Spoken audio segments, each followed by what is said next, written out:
Hello, this is the AHRQ case study regarding insulin overdose by Nathan Morello. A brief overview is that I am supposed to be a senior anesthesia resident working at 3 a.m. in the hospital. I've already been working for 12 hours and I am needed now for a 70-year-old male with ischemic bowel who is going into surgery, and as the surgery begins, they draw the patient's blood, and he has high potassium and high creatinine due to his heart attack that he previously had.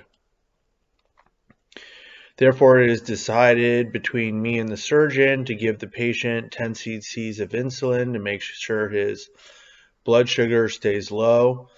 Unfortunately, as I draw 10 cc's of insulin through the syringe, the 10 cc is from a concentrated vial where 10 cc's equals 100 units of insulin.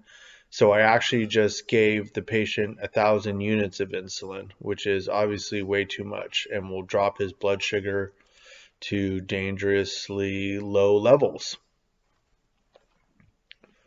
So what went wrong? What went wrong was I gave 1,000 units of insulin, which dropped the patient's blood sugar dangerously low. How can the issue be resolved? Don't overwork the residents.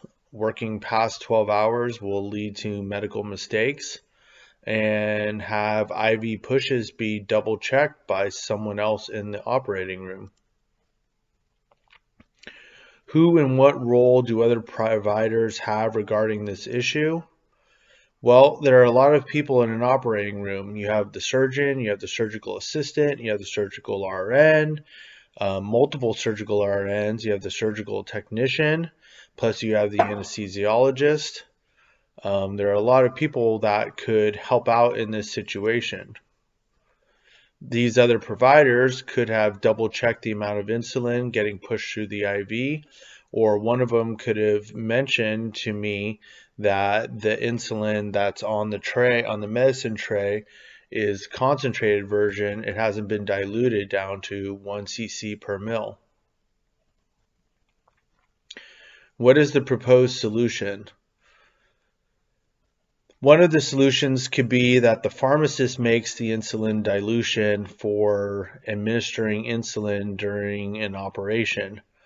Another solution could be that the insulin vials are color-coded, and that insulin and all other dangerous drugs like ketamine should be triple checked by multiple providers before they're pushed through the IV.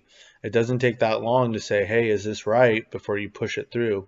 Because everyone knows once you push it through the IV, that's instant results, good or bad. What barriers exist that prevent implementing solutions? Medical hierarchy between the surgeon down to the RN.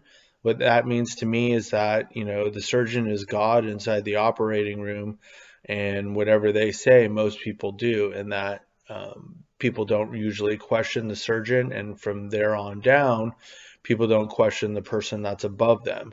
So the RNs aren't going to question the anesthesiologist isn't going to question the surgeon.